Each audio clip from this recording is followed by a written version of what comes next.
voies de rabattement. On aura des délios pour atteindre la communication. On aura les stations de la commune d'achat de carburant. Vous savez, nous avons la mobilité urbaine, c'est-à-dire le fait de faire la sorte de les citoyens vont gagner en occupation. Déjà, les occupations majeures de la communauté. Parce que notre ville s'étend. Elle est devenue très large et nous sommes en train de dépasser les 5 millions d'habitants.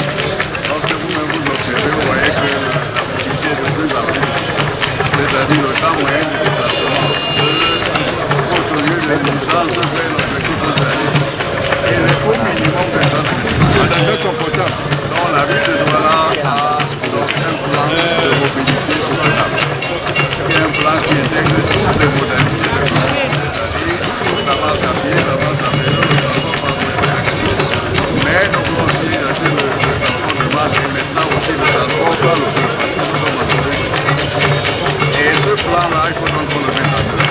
Vous savez qu'il y a une partie de ce plan que nous appelons le transit rapide, qui est en chantier déjà parce que tous les parties sont terminés. Nous pensons que dans les mois qui arrivent, les travaux liés vont commencer. C'est un trajet de 28 km qui part ici du Carrefour Leclerc jusqu'à passant par le port de au kilomètre 14 et une autre branche qui part de le port de Kayassa. Ça fait 28 km. Les travaux débutent dans une voie dédiée qui de 30 personnes. Ça nous permet donc de transporter beaucoup de personnes en même temps, d'une manière rapide, d'une manière fiable et à un coût abordable. En même temps, nous aménageons 50 km de route. Donc, cette journée de mobilité, c'est une journée qui vise à sensibiliser nos populations. Parce que vous savez que la meilleure façon, la façon la plus courante de bouger, même si vous avez une voiture, c'est de marcher à pied finalement. Il faut donc repromouvoir dans la ville ici le fait que nous marchions à pied, le fait que nous puissions aller à vélo, et ainsi de suite. Pour illustrer ce que nous faisons sur le plan d'eau, en termes de service à rendre à la population qui ont besoin de se déplacer.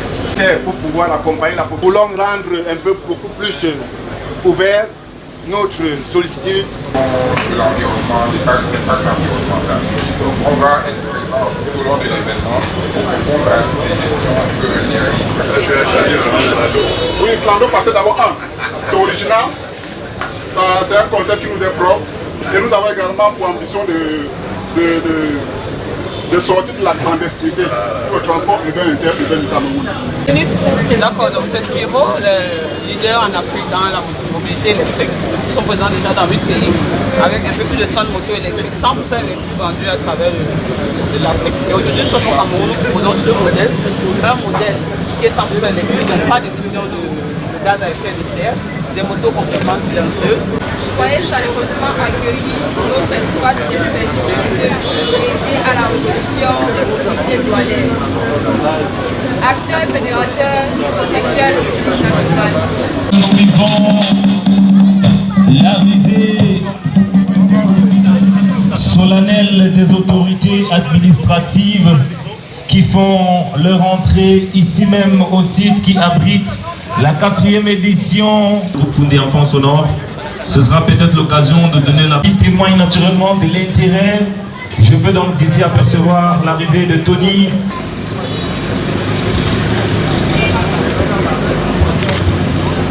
Est-ce que ce n'est pas beau? Est-ce qu'on peut applaudir, s'il vous plaît? Ladies and gentlemen, this is a great for us to celebrate this moment of mobilities. Smart Mobility Days, c'est cet événement qui a été conçu à donner de la vibration à tous les frères camerounais que nous pouvons protéger demain simplement en mettant en place une mobilité durable. Vous pouvez... On a 3 jours en tout cas, vous êtes invités, hein? Vous venez quand vous voulez, ça va vibrer sur le podium.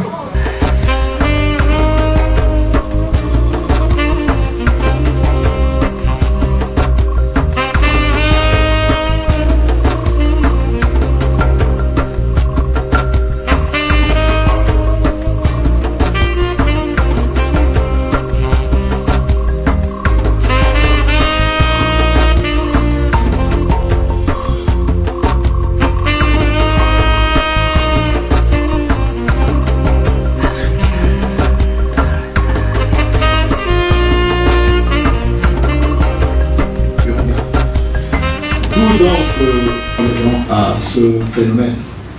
et qui se retrouvent à Douala à la quête donc, de leur pain quotidien.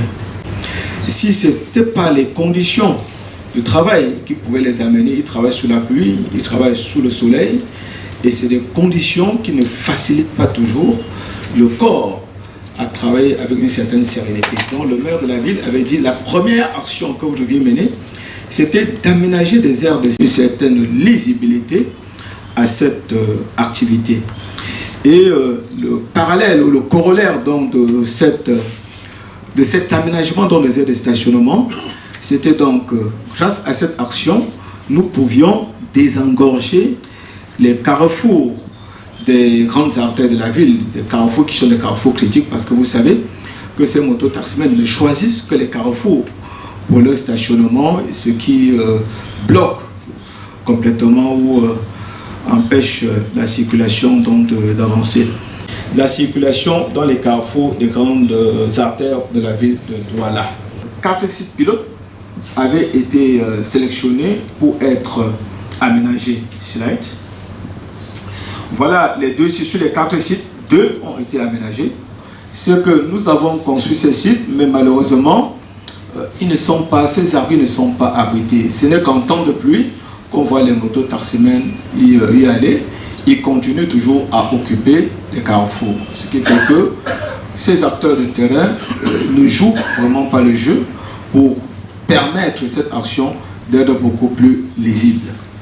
Bon, je vous disais que 7 autres sites seront construits, sont prévus à être aménagés dans le cadre des BRT. Vous avez par exemple ici, au niveau du carrefour de Sandaga, voilà un peu le modèle sous lequel ces autres sites seront construits. Formation, pourquoi? Quand nous arrivions à la tête de l'exécutif en 2020, c'était exactement en mars 2020, il y avait environ 1500, maximum 1500 mototaximens qui disposaient d'un permis de conduire de catégorie A. Et comme je vous l'ai dit, d'où de nombreux accidents générés dans ce secteur d'activité. Depuis que nous sommes arrivés à la tête de l'exécutif, nous avons le maire de la ville et son exécutif ont accompagné les mototaximens à la formation et à la présentation à l'examen de permis de conduire de catégorie A. Et nous avons bénéficié pour cela, et je tiens à le remercier ici, je tiens à remercier le ministre des Transports qui a accepté, qui a autorisé l'organisation ou la tenue des sessions spéciales d'examen de permis de conduire uniquement dédiées aux mototaximens. À travers donc ces sessions spéciales, nous avons accompagné près de 25 000 mototaximens de la ville. La mairie de la ville a accompagné 25 000. Ces 25 000 ont été présentés aux différents examens et 20 000 sont sortis avec leur permis de conduire. Travailler dans cette activité, c'est vraiment une nébuleuse. Je préfère prendre celui qui a le jaune. Au moins, je suis sûr que j'ai moins de risques. Je ne suis pas protégé à 100%. J'ai moins de risques de me faire agresser. So, like I was saying, we find many difficulties at that stage because we notice that they don't actually respect all the protocols put in place. Like, at that the light can be red, they will still go on and pass and all the like. This causes this are one of the reasons why we face the problems of traffic congestion. So I just wish to ask, what are the measures kept in place? Like, what are the suggestions the community has brought up to regulate this problem? J'aimerais savoir si, avant d'implémenter ces mesures, la mairie des villes est allée recueillir les besoins des mototaximans avant de mettre sur pied les projets, ou alors on a seulement pensé les projets et on a implémenté pensant que les mototaximans devaient suivre automatiquement. Parce qu'en d'autres temps, nous avons participé comme expert, je suis expert au Conseil national de la route, de l'Alliance anglophone de la sécurité routière. Nous avons travaillé avec la mairie en UNICO, c'était très difficile. Et là, quand je suis ce que j'avais fait comme présentation, des améliorations très intéressantes qui restent à continuer. Là, je voudrais poser une question simple. Au bout de ceci, je pense qu'on aura des mototaximans bien ciblés. Est-ce que cela permettra qu'ils aient accès à des quartiers comme le nôtre? Juste le point de vigilance, c'est que une fois qu'on aura fait le recensement, lorsqu'un mototaximan sera recensé une fois, comment pourra-t-on savoir l'année suivante qu'il est toujours en activité?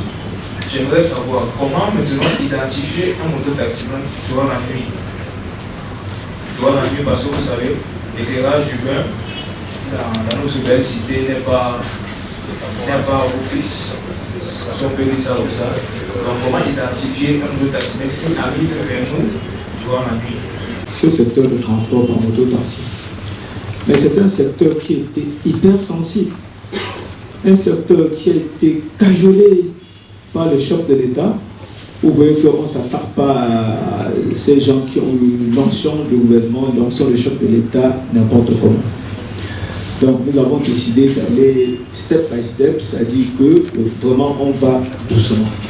Les gens ont l'impression que ça ne bouge pas, mais je peux vous garantir, et effectivement, de par la nature sensible, ce secteur est occupé et même maîtrisé par certains leaders qui en ont fait un fonds de commerce.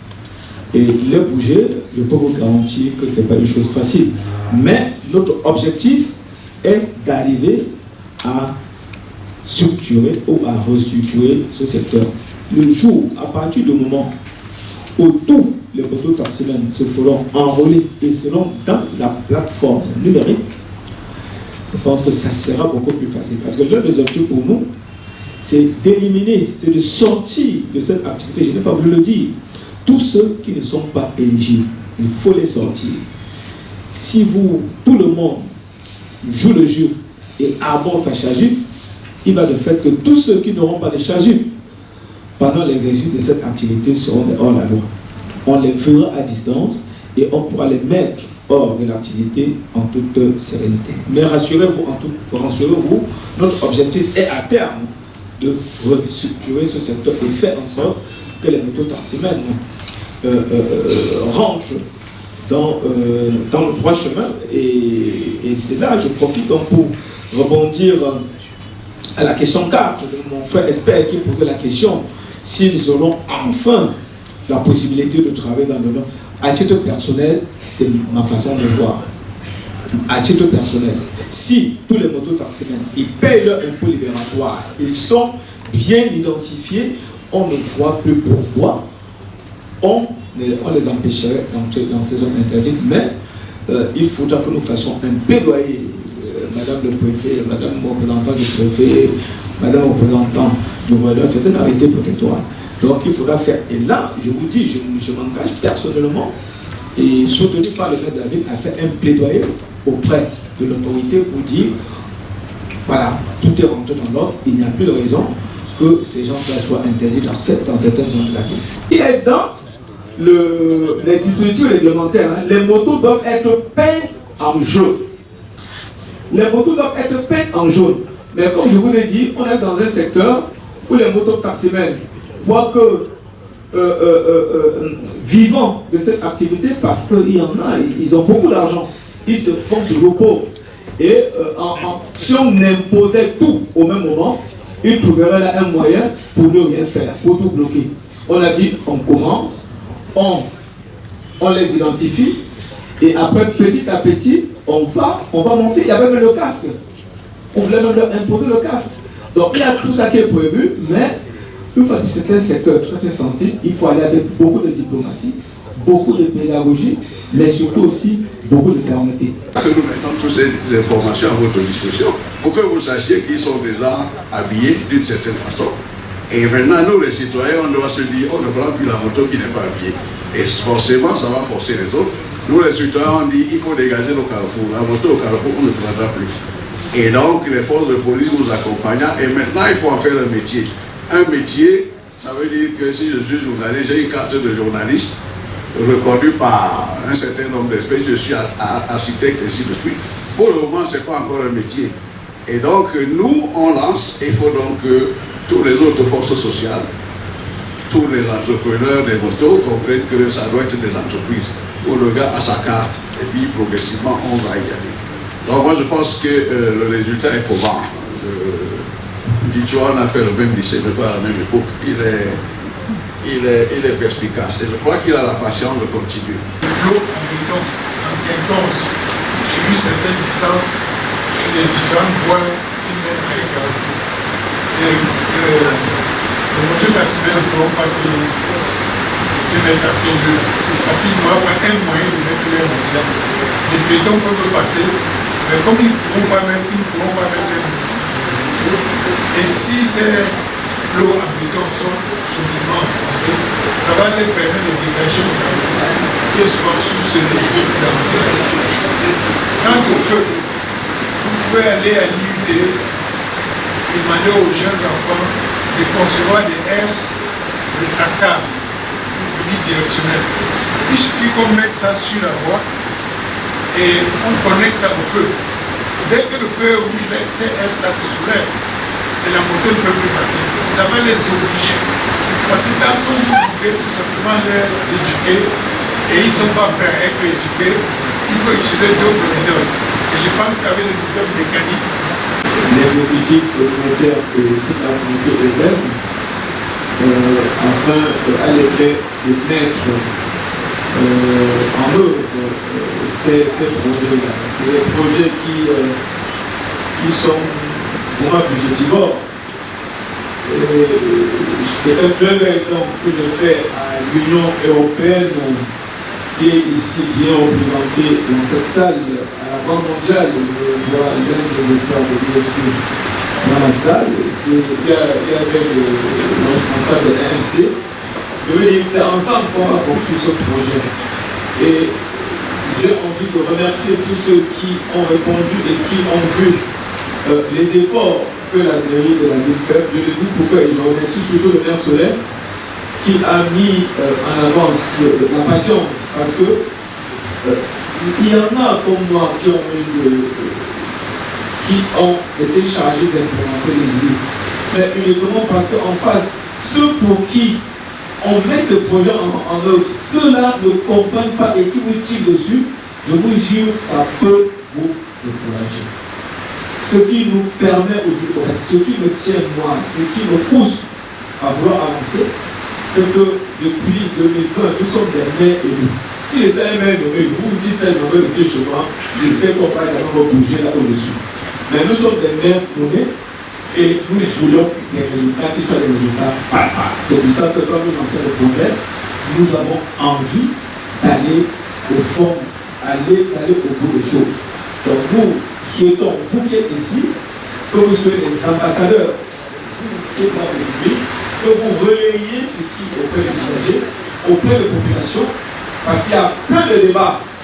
À l'extérieur, on va présenter ceci, mais il y en a par mauvaise foi qui sont en train de polluer cette activité et dire des choses qui n'existent pas.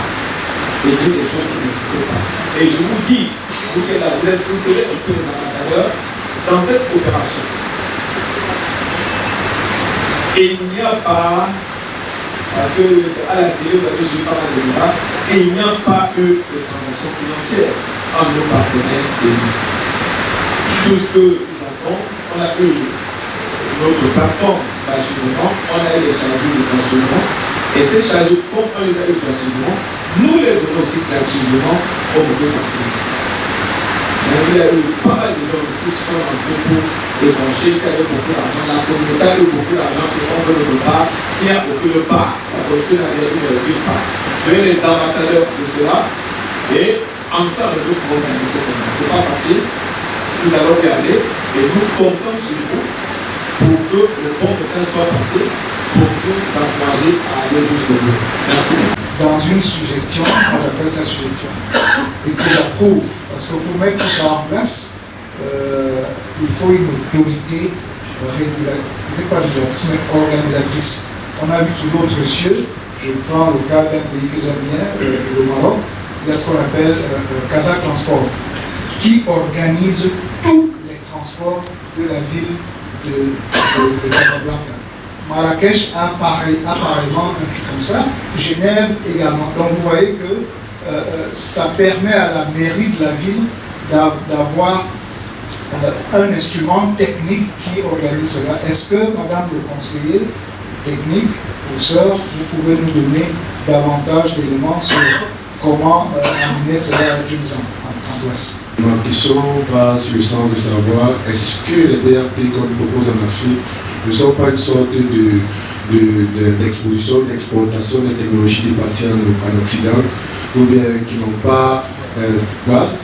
Et j'ai aussi l'impression que nous sommes dans une réflexion où on se pose la question de savoir comment faire un BRT, mais pas pourquoi le BRT. Parce que je crois que c'est la question qu'il faut se poser pour savoir est-ce que la ville de Douala a vraiment besoin de BRT, ou alors on pourrait passer par des aménagements, des petits aménagements qui pourraient améliorer considérablement la mobilité dans la ville. Et je pense qu'en finissant votre propos, vous-même vous avez relevé la même chose. Donc vous aviez vous-même les mêmes interrogations sur, notamment concernant l'infrastructure. Donc vous avez même été plus explicite et plus détaillé que moi dans le questionnement. Donc si j'ai dit ça, je pense que j'ai répondu à votre question. Deuxième, c'est la question des autorités organisatrices. Effectivement, lorsqu'on fait le bilan des villes africaines où des progrès essentiels ont été observés sur la massification des déplacements, c'est des villes où il y a eu cette entité autonome et opérationnelle qui, au-delà de après la planification qui est faite par les autorités politiques, municipales ou sectorielles, vont être là pour la mise en œuvre. Et donc, souvent, on fait fi de l'aspect ressources pour le financement. Et donc, l'autorité organisatrice est celle-là qui va développer des mécanismes ingénieux, notamment pour trouver des financements pour les solutions de mobilité qui ont été actées par les planificateurs nationaux ou les planificateurs de la ville. Et si l'autorité organisatrice est créée, qu'elle n'a pas cette autonomie, cette force, cette marge de manœuvre, je voudrais prendre deux exemples que j'ai bien suivis, que j'ai bien expérimenté quand j'étais plus jeune. C'est l'exemple de la Côte d'Ivoire et l'exemple du Sénégal. Les deux pays avaient c'était des prescriptions, des programmes dans le pilier mobilité urbaine du programme SSATB, c'était qu'il fallait qu'on renforce les villes à travers les autorités organisatrices des transports. Et donc le CETUD au Sénégal, c'était une structure forte avec un homme de poigne à la tête, et ils ont réussi à aller plus vite que la Côte d'Ivoire, où c'était vraiment comme une autorité de fait, c'est-à-dire que les bailleurs de fonds ont dit qu'il faut aller vers l'autorité organisatrice, on a créé, puis voilà. Aujourd'hui, on a mis sous l'égide d'une structure en charge des grands travaux qui lui a donné un peu plus de marge de manœuvre, mais ils avaient commencé au même moment, mais ils n'ont pas eu la même opérationnalité. Vous avez vu les réformes magnifiques qu'il y a eu dans la professionnalisation du transport artisanal au Sénégal, les cars rapides. C'était parce que justement au niveau de l'autorité organisatrice, il y avait un responsable de poigne et qui après, lorsqu'il a passé la main, celui qui l'a remplacé, ainsi de suite. Donc ça a permis de mettre en œuvre très rapidement et de façon plus efficace toutes les stratégies et les actions qui étaient prévues pour la réforme dans le secteur. Et donc, c'est une structure pluridisciplinaire où on a des différents acteurs. On a les responsables de la ville, on a les acteurs du secteur même. Et donc, comme c'est une instance d'échange où il y a une meilleure appropriation du changement et ça permet d'aller plus vite dans les réformes. Et donc, j'ai gardé la dernière question pour la fin parce que c'est vraiment la plus intéressante. Est-ce qu'on a vraiment intérêt à faire les BRT? Non, c'est que c'est une solution qui a été bien éprouvée dans les autres contextes, en Asie, en Afrique du Sud, en Amérique latine. Et nous, aujourd'hui, on y arrive un peu tardivement, mais c'est quelque chose qui permet vraiment de prendre plusieurs... Le transport de masse, c'est la solution la moins coûteuse et la plus efficace avant les métros ou le tramway, comme j'ai entendu dire. Et je voudrais vraiment que la ville de Douala réfléchisse sur ces options stratégiques en matière de mobilité et que ce ne soit pas un discours, parce que c'est un discours qui peut prêter à équivoque lorsque dans des forats comme ceux-là, on entend dire qu'en même temps qu'on veut faire le BRT, on pense au tramway, on pense au... Donc ceci pour dire que le BRT, vraiment, c'est la solution la moins coûteuse si on veut vraiment densifier et massifier les flux. L'enjeu majeur, c'est la multimodalité, c'est l'intermodalité. C'est-à-dire que quand on a mis des efforts pour densifier les flux sur un axe, il faut qu'on puisse rabattre le trafic sur ces flux pour que les seuils de trafic qui sont attendus soient effectifs. Et je pense que si je suis suffisamment claire en disant que le BRT, oui, mais les solutions connexes pour que le BRT soit efficace, qu'il ne soit pas seulement cher sans les niveaux de trafic attendus, mais qu'il soit efficace, c'est essentiel. Donc voilà ce que je pouvais dire par rapport aux questions qui m'ont été posées. Je vois que la CT3 de la ville veut compléter avec la permission du modérateur. Je vais lui passer le micro. Peut-être rajouter des éléments plus spécifiques après la réponse de Madame CT1 du transport. Déjà, rassurer Monsieur le Grand Conseiller que pour ce qui est du BRT, toutes les études techniques sont finalisées. Là, on est vraiment, les accords de financement avec la Banque mondiale sont signés. Là, on est vraiment en phase d'élaboration des dossiers d'appel d'offres pour pouvoir recruter les entreprises. Les études en cours portent essentiellement sur la structuration financière. Elle dit comment est-ce que, et ces études devront aboutir au recrutement à la désignation d'un opérateur qui viendra exploiter les bus sur les lignes de BRT. Donc là, c'est une prestation parallèle à la construction de l'infrastructure routière. Donc, tant que nous y sommes, pour ce qui est de l'infrastructure routière, c'est vrai que le foncier est problématique dans la ville de Douala. Les voies sont occupées dans un premier temps anarchiquement par les commerces, et aussi il y a des constructions qui se retrouvent dans l'emprise. Sur certaines sections du corridor, il est prévu effectivement qu'il y ait des destructions et des indemnisations qui suivront. Sur d'autres, ce sera uniquement des déplacements des commerces ou des transports avec lesquels les acteurs, on sommes en communication avec les acteurs pour pouvoir trouver des moyens, des solutions pour les relocaliser ou les reprofessionnaliser ou les compenser du fait des pertes. Donc, il n'y aura pas de construction parallèle. Comment est-ce que le projet sera, malheureusement, pas préparé de profil pour vous présenter.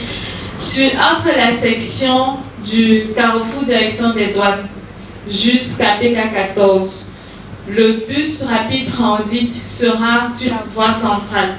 Donc il n'y aura pas le terre-plein central tel qu'il est actuellement. Le bus sera sur la voie centrale tout seul, sans aucun autre mode de transport. De part et d'autre, il y aura, selon la section, une voie de véhicule ou deux voies, selon l'emprise qui existe. Et il y a des points de station de bus environ tous les 500 mètres où les bus pourront s'arrêter pour embarquer ou débarquer des usagers. À ces points de station de bus, l'emprise peut augmenter bien évidemment parce que c'est prévu que lorsqu'un bus stationne, un autre puisse passer pour continuer le service sur la ligne. Donc voilà à peu près comment est pensé le corridor. Au niveau du carrefour de Koti, l'aménagement est assez particulier parce que, comme nous l'avons dit, la proposition est de séparer tous les flux. Donc, Nous, au niveau de la communauté urbaine, on dit Ndokoti, c'est un projet dans le projet de BRT, dans le projet de mobilité urbaine de Douala. Parce qu'au niveau du carrefour Ndokoti, ce qu'il est prévu, c'est de faire un passage souterrain qui sera dédié à la circulation du bus rapide transit. Un passage plan au niveau où il est actuellement, qui sera dédié à la circulation de tous les autres modes qui existent, c'est-à-dire tout ce qui est véhicules particuliers, autres bus, autres taxis. Et il y aurait donc des viaducs pour pouvoir relier la zone de Sonel-Ndokoti aux brasseries Ndokoti et vice-versa. Et en plus de ces aménagements, il y a donc une passerelle piétonne au-dessus. Malheureusement, le plan n'est pas là, mais on aura l'occasion, monsieur le grand conseiller, de vous présenter la carte. Il y a donc une passerelle piétonne au-dessus qui permet de desservir les différents points du carrefour. Donc voilà comment est pensé l'aménagement. Oui, le foncier est difficile, même pour l'aménagement de ces pôles d'échange multimodaux, même pour la construction de l'infrastructure, mais il y a donc des méthodes de financement, des méthodes d'acquisition des sites, soit par négociation avec les propriétaires, soit par la DUP et ensuite les indemnisations pour pouvoir pallier à ces difficultés. Pour ce qui est de la question de l'exposition des modèles du BRT, le thème que je sais, on dirait qu'on se pose la question de comment faire et non pourquoi. Alors, il faut dire, dans l'élaboration d'une stratégie, il y a des étapes. On identifie la demande. On identifie la demande et sur cette base, on fait une proposition de l'offre. Donc la stratégie de la planification de la mobilité participe à toutes ces étapes. Il y a eu des enquêtes qui se sont menées. Ensuite, il y a eu une analyse critique des modes qui pourraient être mis en place, qui existent. Et en fonction des différents enjeux, on définit dans lequel répond le plus aux enjeux et aux besoins de la ville. C'est dans ce cadre-là que le mode a été identifié. La voie Subège, vous êtes sans ignorer que le maire de la ville a procédé à la pose de la première paie il y a quelques semaines déjà. J'ai parlé des groupes de travail également en lien avec le taxi, minibus, transport interurbain. C'est des commissions permanentes qui sont là, qui traitent des sujets permanents. Mais il faut dire que dans ce groupe de travail, le gros problème, c'est le foncier. Si je prends le cas du transport interurbain, il faudra trouver des espaces pour pouvoir avoir des terminaux. On a parlé de la partie Est, la partie Ouest et la partie Nord. Heureusement, nous avons du côté de la partie Nord, nous avons de l'espace disponible avec le projet de Monagato où nous pourrons évidemment intégrer ce besoin-là. Donc voilà ce que je peux préciser. Un bébé, on a toujours l'impression qu'il est le plus beau. On a écrit des projets et maintenant nous sommes en train d'entrer en phase d'implémentation. Ça demande une autre ingénierie. Donc l'exposé de madame, je vous prie de le prendre, de prendre l'exposé. Parce que son exposé montre, en fait c'est la preuve de vous pour placer un compatriote célèbre, c'est la force de l'expérience. J'espère que ça vous dit quelque chose. C'est-à-dire, parce que c'est des points d'attention. Nous devons nous approprier de ces points d'attention et continuer à travailler dans nos projets. Alors, l'autre chose que j'aurais suggéré à Pisca, c'est que nous sommes ici, devant les acteurs des transports et des citoyens qui attendent. Quand on dit multimodal, il fallait mettre les dessins là, il fallait mettre les images. Donc moi je vous suggère, là le stand là-bas, d'ici demain, d'afficher ces images, de voir que les citoyens voient ce que c'est que Ndokoti va avoir, comment est-ce que ces bus s'articulent. Parce que c'est avec ça, parce que ce que nous demandons, c'est de la population. Sinon, ils vont se poser la question, vous dites comment, pourquoi est-ce que justement, lorsque vous aurez tout vu, vous comprendrez et le comment et le pourquoi. Donc je suggère cela. Merci, monsieur. La stratégie de développement du corridor a été aménagée et il a été identifié dans le cadre de la stratégie 10 pôles dans l'ensemble du corridor, dans cette emprise-là. En fonction des enjeux, ça peut être des enjeux liés à l'assainissement, des enjeux liés à l'aménagement vert, des enjeux liés au niveau des trains, des enjeux au niveau des espaces verts. Ça peut être des enjeux, par exemple au niveau du site Leclerc, Il y a un pôle qui a été identifié et le principal enjeu est le fait que le CLER se situe entre le front de l'estuaire, une zone économique et une zone administrative. Donc comment faire le lien entre ces trois zones en aménageant un pôle ou un hub ou un centre secondaire qui permet de répondre à tous ces points-là. Et dans ce cadre, le projet de BRT financera la mise en œuvre de cette restructuration de cette zone-là. Pareil, on a identifié un même pôle au niveau de nos côtés. Tel que M. le directeur de la planification l'a dit, on a déjà une étude qui est prise en compte dans la stratégie de développement du corridor qui a été approfondie pour pouvoir identifier l'enjeu dans ce cas d'une zone logistique, d'une zone de résidence et aussi d'un hub de mobilité. Et là, des aménagements ont été prévus en prenant en compte que ça pourrait être en faisant une promotion non seulement de tous ces enjeux, mais aussi une promotion de l'immobilier en hauteur. Pareil, c'est dans tous les autres sites. Après Dokoti, on a ces mêmes sites qui ont été, un autre site qui a été identifié au niveau du marché d'Opassi, où là, on a plus une zone résidentielle et une zone de commerce qu'il faudrait pouvoir réhabiliter et intégrer dans la zone de confort. Et toutes ces stratégies dont est pris comme coup parti dans la révision des plans d'occupation des sols et du plan directeur d'urbanisme. Donc il y a effectivement un lien entre la planification urbaine et la mobilité urbaine. Après, il faut dire que les documents qui sont en révision, les documents ont une date. Donc, ce n'est pas parce qu'on fait le BRT qu'on actualise les documents.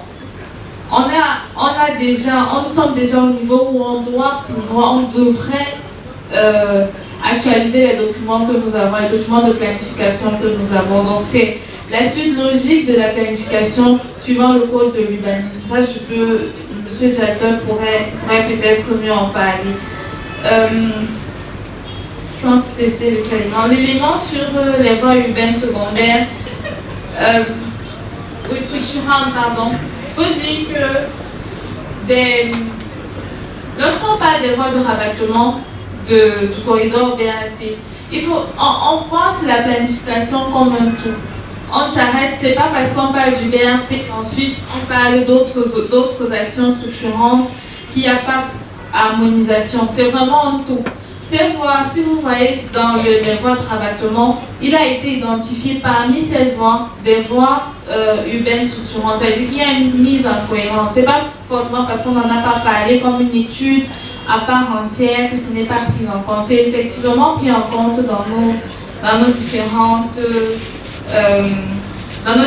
réflexions. Donc, pour ce qui est des contraintes financières, des contraintes foncières, elles existent. Même dans d'autres villes, elles existent. Notre programme prévoyait une pause café au regard des contraintes du temps. Je suggère qu'on se lève pour se détendre un peu, on se rassoit et on reçoit les troisièmes conférenciers et à la fin on va prendre le café.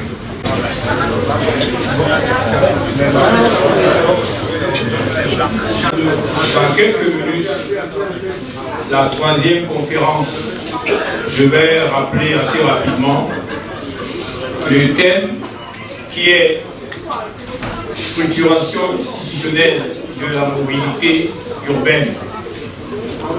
Présentation de modèle de gestion, gouvernance, des acteurs impliqués, ainsi de suite. Comme panélistes, nous avons deux experts.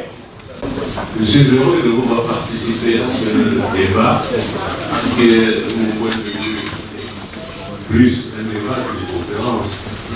Même s'il s'agit de vérité, même s'il s'agit après de faire des échanges sur les aspects ou les aspérités non maîtrisées ou non comprises. Alors, d'abord, ce que je dois dire aussi, c'est que, je le dis souvent, de manière générale, quand on aborde le sujet tel que la mobilité dans une ville comme Douala, nous savons, c'est un peu demander à nos panélistes de faire une synthèse une analyse synthétique en quelques minutes d'un sujet qui est une actualité débordante, une actualité brûlante. Et dans ce cas, notamment aussi, il faudrait, et je le répète plus souvent, être dans une posture, une double posture, qui est celle de, j'allais dire, une double posture de l'ambition, c'est vrai, et de l'humilité. Parce que c'est une question sérieuse, bien sûr, la mobilité, qui se double, bien entendu, d'une exigence d'humilité. Parce qu'en matière de mobilité, comme l'urbanisation, le mouvement de manière générale, on a une exigence, les exigences du quotidien, qui font que les réponses apportées tardent forcément à arriver. De fait, on a donc des ambitions qui sont exprimées et qui mettent beaucoup du temps à se réaliser au point qu'elles se réalisent. Je ne vais pas monopoliser la parole, je vais simplement dire, de manière générale, on sait que cette structuration de la mobilité, eh bien, cette structuration s'entend comme un ensemble de facteurs, un ensemble d'acteurs qui organisent et qui gèrent les déplacements quotidiens des populations, des marchandises dans le monde. Avec, bien entendu, tout un ensemble d'acteurs. On a parlé d'AOM tout à l'heure, sur lesquels nous allons revenir. Une chose est certaine, l'expérience nous montre que ces problèmes de mobilité urbaine sont complexes d'une ville à une autre, et surtout que disons de manière générale, la structuration institutionnelle l'est également. Nous le verrons d'ailleurs tout à l'heure. Et je vais donc passer la parole à nos experts de Bordeaux qui nous montreront comment Bordeaux Métropole, qui est un établissement public de coopération intercommunale, qui compte 28 communes quand même, s'y est pris. De la même manière que tout à l'heure, Mme Olinga, qui est conseillère technique numéro 3 de M. le maire, va nous montrer quelle est la démarche de Douala. Un plan de mobilité urbaine soutenable. Et dans ces deux éléments, ces deux documents sont les documents sur lesquels on s'appuie pour faire pour l'organisation et la gestion du transport de façon locale dans les collectivités territoriales. Ces documents ont été élaborés essentiellement pour le plan de mobilité urbaine soutenable à Douala et à Yaoundé. Mais la politique nationale de la mobilité urbaine, elle reprend le cadre réglementaire qui est défini dans le Code général de la décentralisation qui confère la compétence exclusive de l'organisation du transport et de la mobilité à la communauté urbaine de Douala. Et cette compétence-là, cette compétence exclusive a un impact sur la planification, l'organisation, la gestion, la coordination et la régulation d'une certaine manière à l'échelle locale. Planification au titre que c'est la communauté urbaine de Douala qui élabore les documents de planification tels que le plan de mobilité urbaine soutenable, comme ça a été fait. L'organisation qui porte essentiellement sur la structuration de l'offre et la définition des modalités d'exploitation. C'est exactement la même illustration que nous avons vue non seulement dans le cadre de la professionnalisation des acteurs du transport par moto-taxi. Vous verrez, tel que M. le maire l'a précisé, dans ce cadre de ce projet, c'est la communauté urbaine qui a identifié les lignes, les secteurs de circulation de moto-taxi. Comment est-ce que ces moto-taxis devraient circuler? Pareillement, pour ce qui est du projet BRT, c'est la ville, par son plan de mobilité, qui identifie le corridor de BRT, les voies de rabattement, et ensuite qui est autorité contractante pour tout ce qui est exploitation, modalité d'exploitation dans le cadre du projet. Et enfin, ensuite, toujours de par cette compétence exclusive, il y a la gestion des contrats d'exploitation, des contrôles des opérateurs, des gestions des infrastructures urbaines. Actuellement, cela s'illustre plus par le contrat de convention que nous avons avec la Socature. Alors, c'est la communauté urbaine qui travaille en lien avec la Socature pour la définition des lignes, pour l'accompagnement des aménagements, des arrêts bus dans la ville. Et plus tard, dans le cadre de l'exploitation du bus rapide transit, ce serait exactement la même chose. Monsieur a parlé d'une société de projet qui serait pensée, une SPV, mais ça sera forcément en lien avec la communauté urbaine de Douala, qui a donc cette exclusivité, dans cette compétence exclusive-là. Enfin, à l'échelle locale, d'après ces documents, c'est donc la ville qui devrait pouvoir coordonner les différentes interfaces de projets à l'échelle locale, en lien avec les documents de planification qui existent et en lien avec tous les autres acteurs. Et pour pouvoir réguler, donc, la communauté urbaine a pour pourrait prendre des arrêtés municipaux en matière de circulation, de stationnement ou d'interdiction de certaines pratiques. Nous avons le ministère de l'Habitat et du Développement urbain qui a participé, qui a fait élaborer la politique nationale de la mobilité urbaine. Celle-là qui définit donc les stratégies nationales sur la base de la loi portant code de la décentralisation.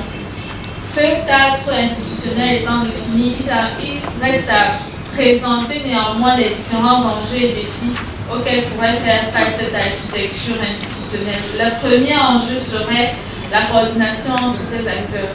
En présentant cette cartographie, on se rend compte qu'effectivement, outre les acteurs institutionnels que nous avons pu citer, nous avons les transporteurs eux-mêmes, nous avons les opérateurs, nous avons les associations, nous avons les agences telles que Yango et autres, qu'il faudrait pouvoir organiser. Donc, la coordination est nécessaire entre les différents acteurs institutionnels et aussi entre les acteurs institutionnels et les opérateurs, les transporteurs qui exploitent dans le réseau d'hier.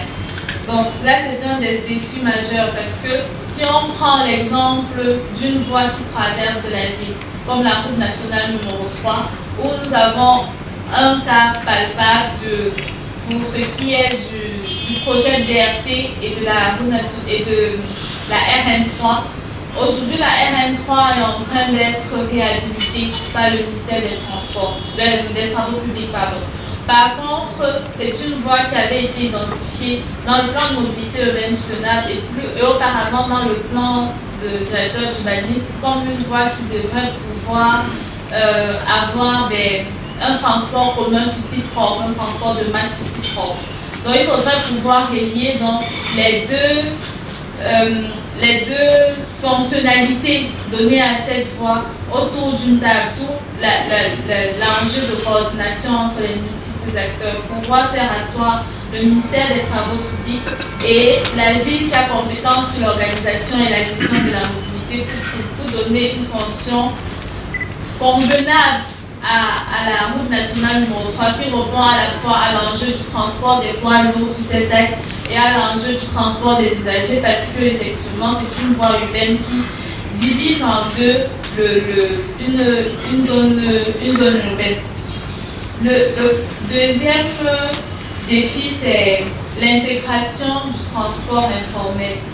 Il faut le dire, autant on a la communauté urbaine de Douala qui travaille en lien avec les communes d'avancement et qui sont au fait plus ou moins de l'état d'avancement ou de l'estimation de l'offre exacte en termes de transport informel, qui traverse donc toutes les zones qui sont identifiées par les autorités nationales. Autant, par exemple, les ministères qui ont compétence aussi dans certaines zones de la ville n'ont pas cette connaissance-là. Donc, ce point revient à mettre sur la table toujours l'effet coordination, mais pouvoir les intégrer dans la discussion pour pouvoir répondre aux besoins du transport informel. Au niveau de Dakar, la décentralisation n'existe pas encore. C'est-à-dire l'autorité organisatrice de la mobilité est complètement attachée à un ministère des Transports. Et au départ, le CETUD, qui est cette autorité organisatrice de mobilité, travaillait uniquement au niveau de Dakar. Il faut dire que le Sénégal, on ne peut pas comparer Sénégal et Cameroun, mais le CETUD travaillait uniquement au niveau de Dakar. Et plus tard, le CETUD est devenu national et commence donc à travailler au-delà de la ville de Dakar. Donc, ils ont senti le besoin, au vu de l'organisation du CETUD, de pouvoir étendre leur mission au transport urbain durable et non que au transport urbain de la ville de Dakar. À Abidjan, par contre, qui est un peu plus récent, là aussi, la réglementation n'a pas encore, la décentralisation n'est pas encore aboutie, mais la MUGA, qui est l'autorité organisatrice de mobilité, a été mise en place sur la base d'un cadre réglementaire très solide et des conventions qui sont signées entre les ministères et l'autorité organisatrice, entre les ministères et les maires de ville pour pouvoir soutenir et pour pouvoir donner vraiment on va dire, du droit à l'autorité organisatrice de mobilité. Vu qu'au départ, c'était mis sur pied sans cette réglementation-là, ils avaient beaucoup de difficultés à asseoir leur autorité. C'est donc sur la base du cadre réglementaire qui a été signé qu'ils ont pu démarrer effectivement les travaux tels que le BRT qui est en place, qui est en cours, ou alors le métro, ou même les projets d'infrastructure tels que le 4e pont qu'ils ont inauguré récemment. Donc c'était là la question sur la OEB. Décidément, le point qui ressortait, c'est que la mobilité urbaine est une affaire locale, c'est une affaire de la ville. Mais il faudrait juste pouvoir s'organiser et trouver le moyen de répondre aux besoins de coordination entre les différentes autorités, entre les différents acteurs identifiés. Bonjour à tous et à toutes. Marine Grasse, je suis responsable de l'unité mobilité, énergie, transport. Je travaille à la direction départementale territoire et de l'Aquégénie, qui est un service déconcentré du ministère de la Région des territoires et de la décentralisation. Et donc j'ai été invitée à participer à la délégation dans le service comment les choses se passent là, et puis aussi faire part de la façon dont les choses sont organisées sur le territoire français. Donc, je vais commencer par vous présenter l'organisation institutionnelle. Enfin, nous avons présenté l'organisation institutionnelle du territoire français. Il y a eu une importante phase de déconcentration des compétences de l'État. Au niveau national, les différents outils de l'État sont gérés par les administrations centrales. Donc, pour la mobilité, c'est la Direction générale des infrastructures, des transports et de la mobilité. Et ce sont les administrations centrales qui ont la charge de réaliser la réglementation, la mettre à jour et de suivre aussi leur mise en œuvre au sein des territoires. Et pour suivre leur mise en œuvre au sein des territoires, elles s'appuient sur des services déconcentrés au niveau régional et au niveau départemental qui sont sous l'autorité des préfets de région respectivement et des départements.